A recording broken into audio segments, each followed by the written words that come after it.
El abogado Iván Guerrero está listo para tu solicitud de TPS con precios especiales para grupos familiares. No dejes tu solicitud para última hora y llama al abogado Guerrero para que envíes lo antes posible tu activación del TPS. Utiliza el código que ves en pantalla. Te esperamos en nuestras oficinas de Florida, Texas y Carolina del Norte.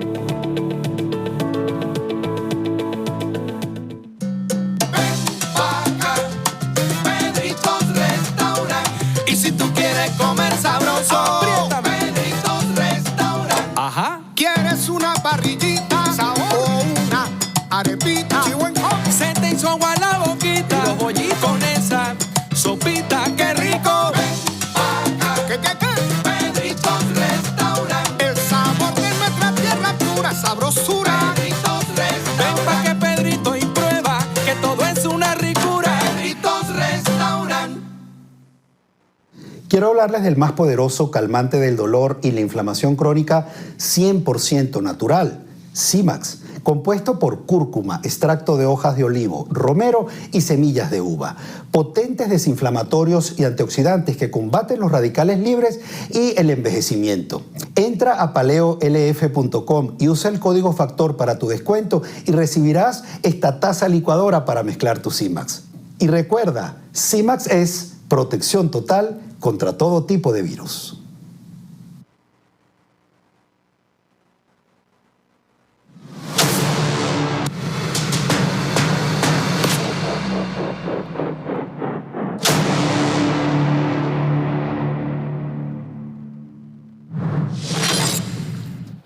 Regresamos con Agárrate. El próximo 19 y 20 de este mes de mayo, en una alianza que pues no tiene precedentes, ciudadanos de varios países del mundo se van a unir para alzar su voz pidiendo libertad para los pueblos que están sometidos por dictaduras y van a hacer un llamado a la Unión Europea para que se posicione y actúe. Esto va a ser el 20 de mayo y el 19 va a ser la rueda de prensa. Quien llevará la bandera por Cuba será Zoe Valdés. Zoe Valdés es una intelectual cubana, una mujer muy controversial, con quien yo, la verdad, es que me identifico muchísimo. Además de participar, por cierto, en la campaña, digamos que este es el lanzamiento de la campaña Together for Freedom. Va a estar Patricia Bettencourt, por cierto, llevando la bandera de Venezuela. Nuestra Patricia Bettencourt, bueno, Zoe Valdés va a presentar su nuevo libro, que es Un amor griego. Yo me identifico muchísimo con Zoe Valdés porque es una mujer controversial, porque es una militante de la libertad y de la verdad. Ella, en una de las entrevistas que ha dado, explicó lo que significa el periodismo, lo que en su entender debe ser la labor de un periodista. Yo quiero compartir nada más esta frasecita de Zoe Valdés con ustedes y después vamos a conversar con ella. Ya está conectada con nosotros desde Europa. Tú decides hacerte el espejo de lo que una línea, una tendencia ideológica te ha preparado para que tú seas, pues ya eso no quiere decir que tú no eres un periodista con una ética libre y de verdad. Eso es lo que es ser periodista. Zoe Valdés está con nosotros ya. Gracias, Zoe, por acompañarnos, gracias por atender nuestra llamada, por compartir este momento con nosotros. Gracias a ti, Patricia, un gusto saludarte. Y sí, es cierto que esta campaña Together for Freedom, Juntos para la Libertad, por la Libertad, va a ser, bueno, de cierta forma se va a inaugurar un día muy especial para los cubanos, que es el 20 de mayo, el Día de la Independencia, que es una fecha que el castrismo arrastró por los suelos. Pero va a estar ahí también, por la parte de Cuba, va a estar Leo Juvier-Hendrick, que es un muchacho cubano que es el que se ocupa de cubanos libres en Bélgica. Y sí, le vamos a enviar todos, Patricia Bettencourt, Alicia, que es nicaragüense, está un representante de los uigur de China, están sirios, iraníes, y vamos a mandar un mensaje contundente a la Unión Europea para que se posicione sobre las libertades, porque no es una libertad en un sentido, son libertades en muchos sentidos. Zoe, si algo te caracteriza a ti es lo activa que eres en las redes sociales.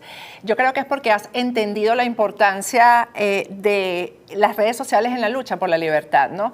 Pocos lo han entendido y por eso es que han fracasado, digamos, algunas iniciativas que hubieran sido quizás efectivas para sustituir o destituir las dictaduras y sustituirlas por sistemas de verdad democráticos. Para mí tú eres una activista de la libertad, que es así. A mí no me gusta hablar de izquierdistas, derechistas, etcétera, sino de quienes hacen activismo por la libertad, y eso es lo que tú eres.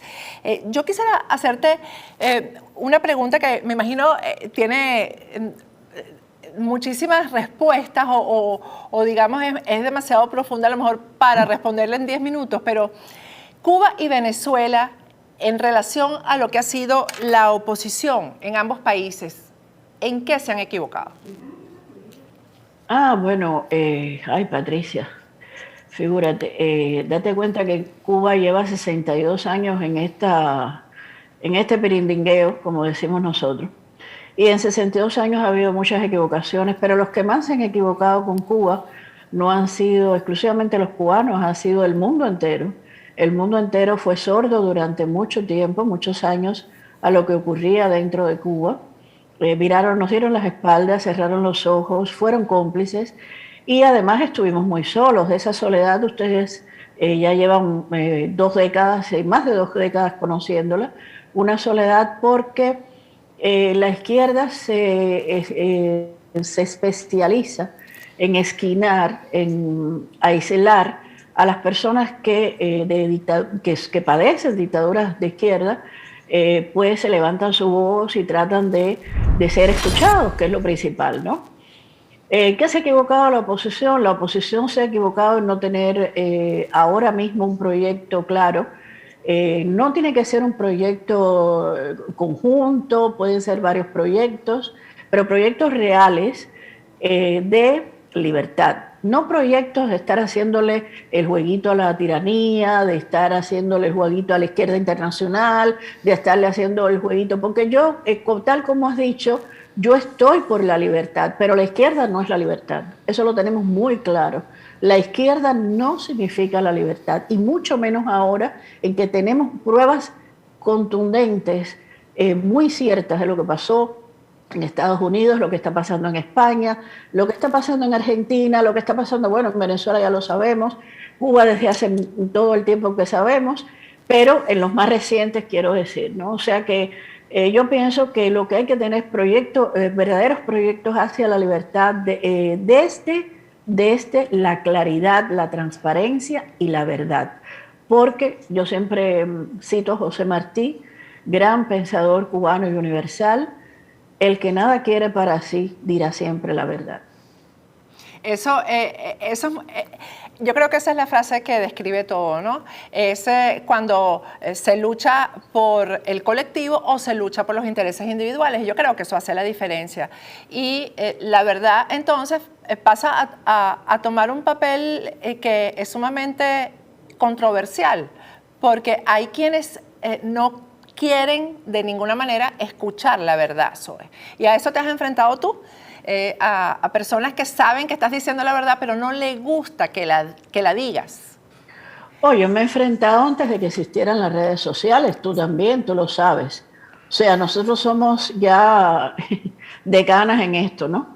Antes de las redes sociales yo me he enfrentado cara a cara, nos han apedreado, me han apedreado, no estoy hablando de Cuba, estoy hablando de, por ejemplo, Galicia, en el Faro de Vigo, di una conferencia que se llamaba Cuba antes y después, y ahí estaban afuera esperándome las turbas, tipo Cuba, tipo exactamente lo mismo, mítines de repudio, pero eran allí los que estaban pagados por el castrismo y manipulados, incluso algunos, porque había muchos jóvenes ahí que estaban y que ni siquiera habían oído la conferencia, solo habían oído el título Cuba antes y después, y a eso pues los había inducido a que podía ser algo absolutamente horrendo, nefasto, ¿no? Sin comprender ni siquiera lo que es Cuba, ni conocer a pie juntillas la historia de Cuba.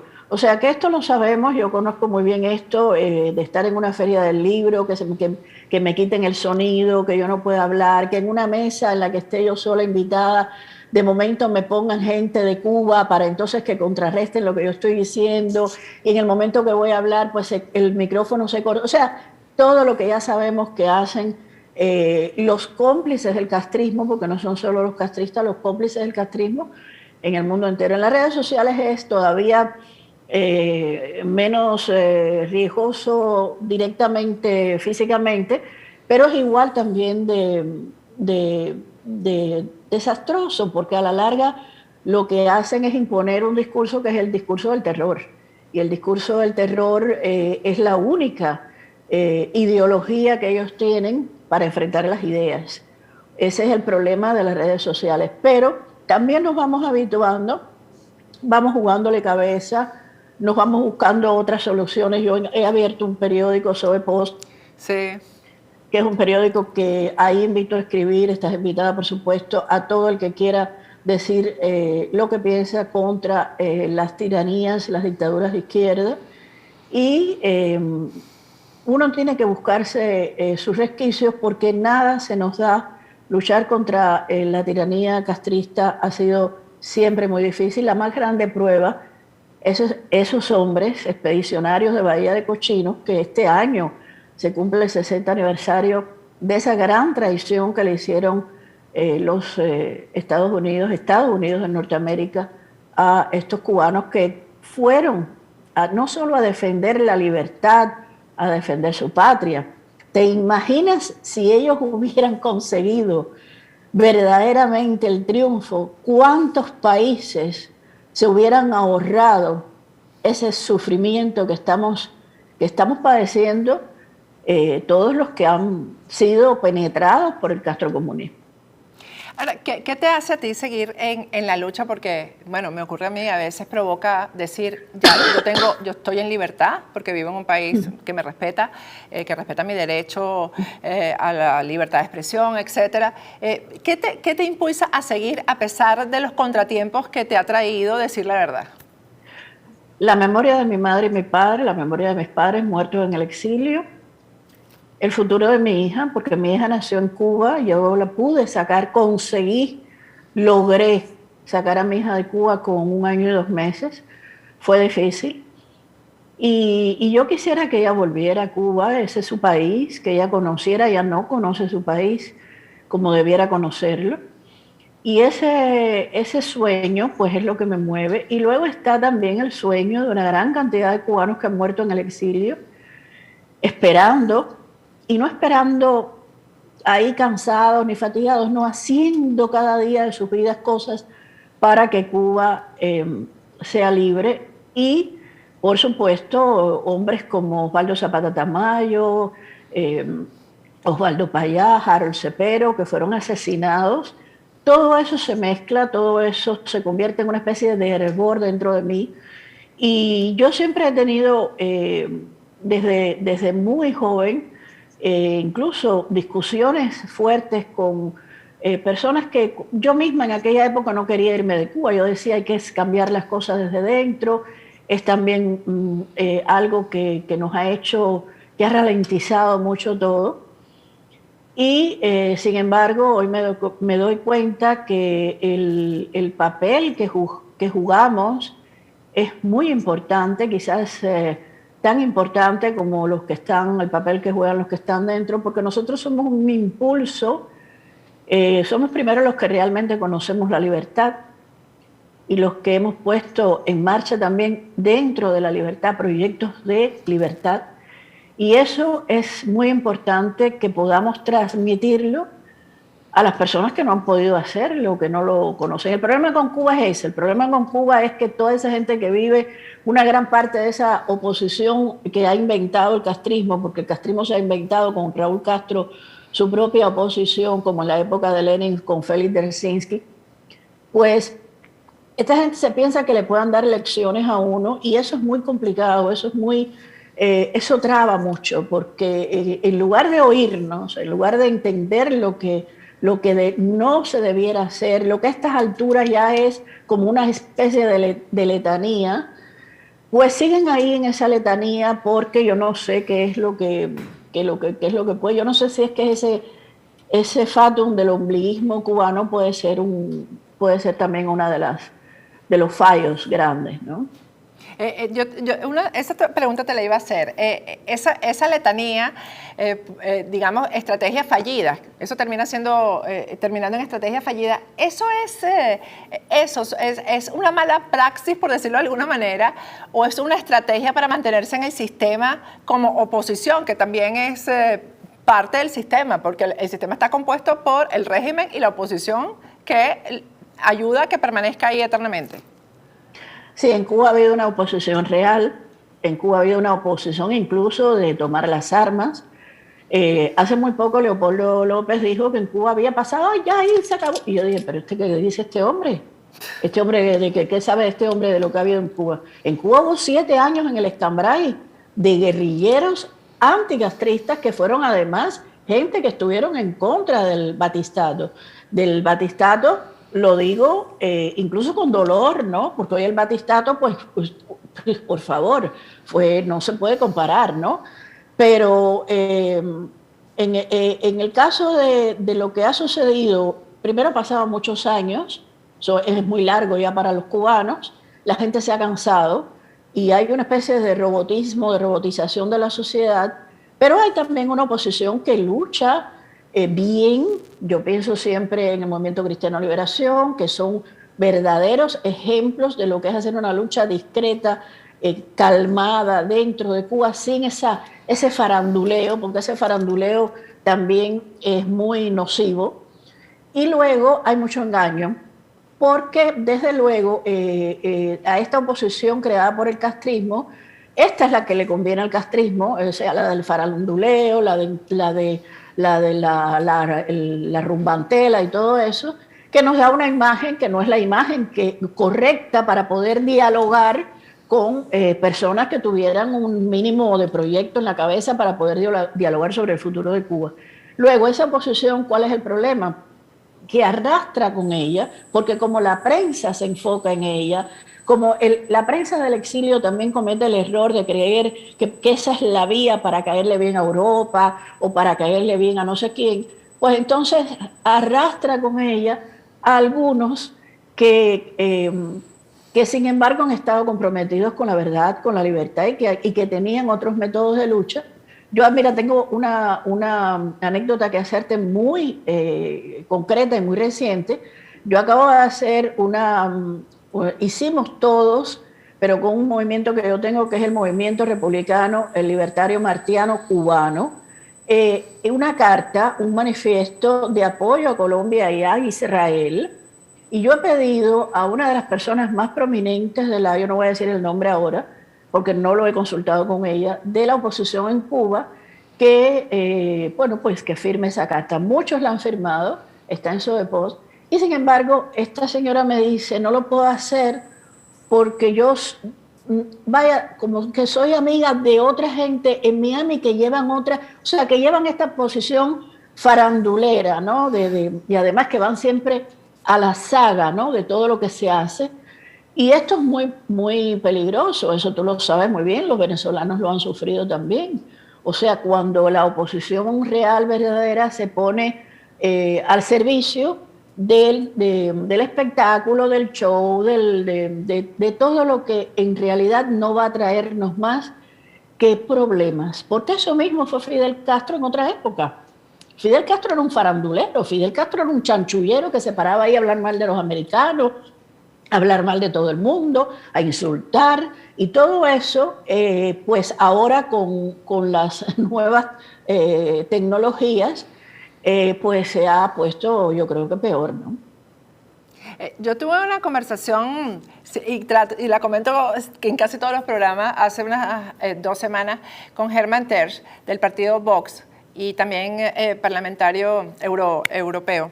Y una de las cosas que hablábamos era de la necesidad de que estos temas digamos, se viralizaran como se viraliza la mentira y como se viraliza la manipulación, y que yo creo que es que no lo hemos sabido hacer. De alguna manera, no, quizás porque somos tan militantes de la libertad, que entendemos que todos tienen derecho a exponer sus razones de la forma en que sea, y no nos hemos organizado. Es decir, cada quien tiene un medio de comunicación o una vía o una red social, pero no nos hemos organizado para que estratégicamente el mensaje de la verdad sea el que llegue. Y entonces ahora tenemos a Perú en riesgo de caer en lo mismo, y ya cayó Argentina, cayó por segunda vez, es decir, regresó, o mejor dicho, retrocedió. Entonces, ¿en qué fallamos mediáticamente? No, yo creo que los fallos no es un fallo solo de... Bueno, en primer lugar, por ejemplo, la prensa, yo creo que nosotros tenemos que luchar por una prensa no solo verdadera, auténtica, sino también leal, una prensa leal a nuestros principios e ideas.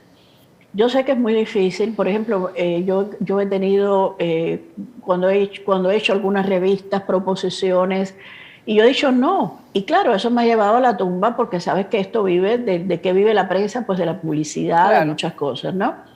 Que son, pues, herramientas de dependencia. Y entonces ahí perdemos mucho espacio. Luego hay una sociedad que ya no es la misma. Yo nací en el 59, yo no he conocido más que dictadura en Cuba, tiranía en Cuba. Yo nunca he visto mi país libre. Y esto ha provocado que haya como una especie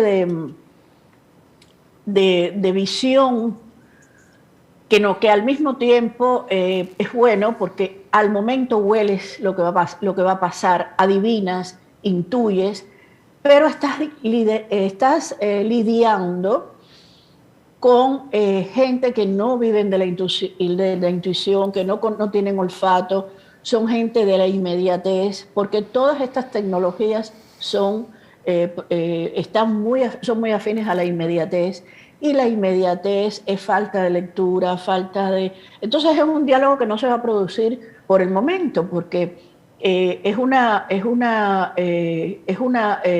generación, la mía, que se ha perdido buscando la libertad, y esta es otra generación que se ha perdido indiferente a lo que es la verdadera cultura, o sea, más en el show, en el espectáculo, y en cómo pues sacar un poco espacio para la fama, ¿no?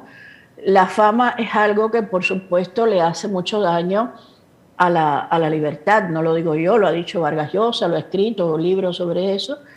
Y la fama es una impronta de nuestras sociedades ahora. O sea, aquí cualquiera ahora dice que está luchando por la libertad para ser famoso. Y en realidad la libertad le importa un bledo. O sea, cuando digo le importa un bledo, fíjate que me digo, ¿sabrán lo que quiere decir me importa un bledo?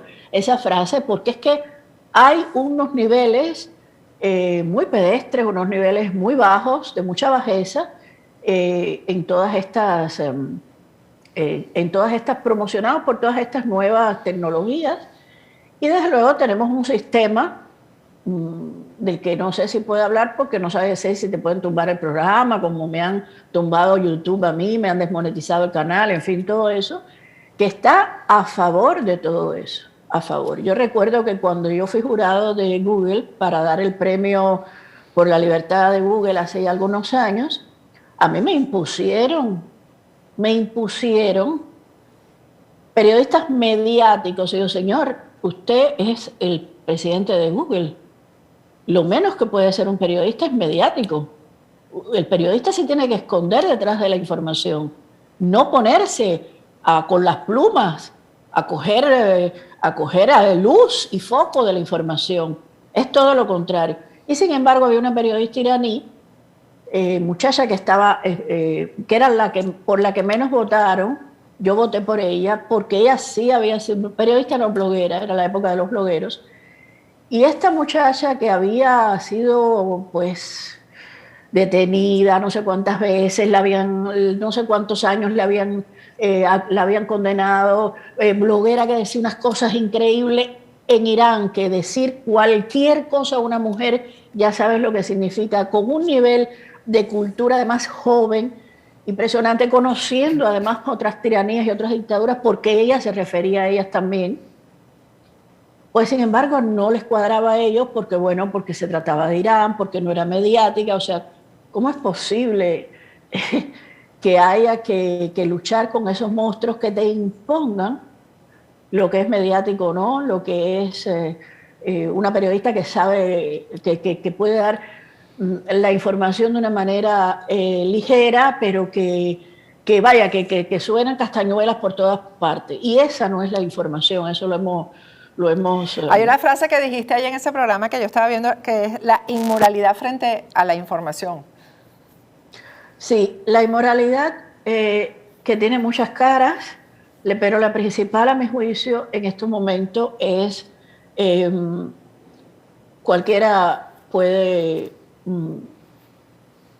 decir soy periodista sin una preparación, sin una carrera, sin un trabajo incluso, porque yo conozco muy buenos periodistas que no hicieron carreras de periodismo, pero que llevaron muchos años trabajando en el terreno, haciendo reportajes, escribiendo artículos, esto, lo otro, y tienen un bagaje detrás, una historia, pero no, aquí llega cualquiera y dice, ay, ya, soy periodista, y se pone a tirar lindezas por esa boca, y hace mucho daño a la verdadera profesión, y hace mucho daño a la verdad, y hace mucho daño a la libertad, porque por esas personas se tuercen, se doblan, se desdoblan los verdaderos caminos hacia las múltiples libertades, libertad incluso sexual, religiosa, todas las libertades que son la libertad, como dicen aquí, tout court, ¿no? La gran libertad, la principal libertad, pero que tiene muchas caras.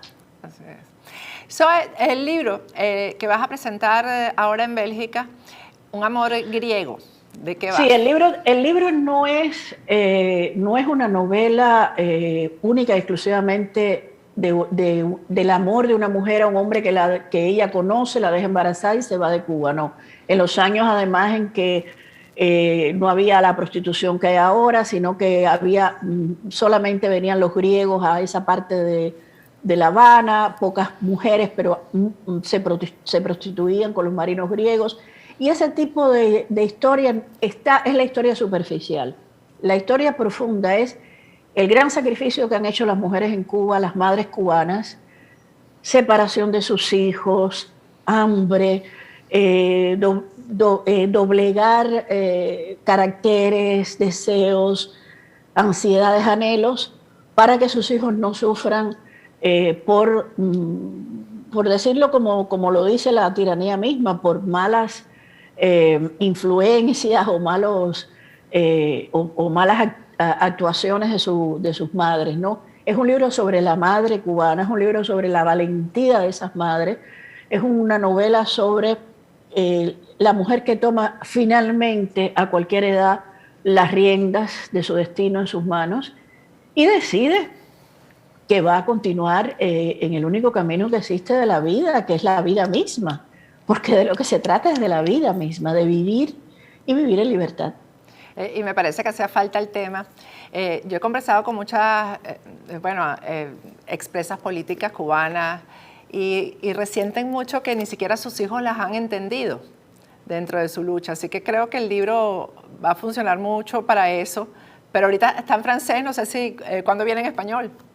Sí, el libro ha salido primero en francés. Tú sabes que la situación en España con las editoriales ahora es bien compleja, pero ya mi agente literario está discutiendo con varias editoriales. Esta novela fue primero un relato que salió en un libro ya en español, pero era un relato como son todos los relatos, le faltaba carne, y yo quería darle más carne a esta mujer que desde luego representa pues una parte de lo que ha pasado en Cuba con las mujeres, además manipulándolas a través de la política, Federación de Mujeres Cubanas, ahora lo mismo pero de Mariela Castro, el CNC, con toda la sexualidad, la orientación de las mujeres, todo eso manipulado por ese sistema nauseabundo, ¿no? Y yo quería que esa mujer fuera más, mostrara más sus heridas. Y así, por esa razón, escribí la novela. Bueno, yo la espero en español. Gracias, Zoe, por atendernos y por dedicarnos tanto tiempo. Gracias a ti, Patricia. Muchísimas gracias. Vamos a ir a un corte y al regreso seguimos con Agárrate.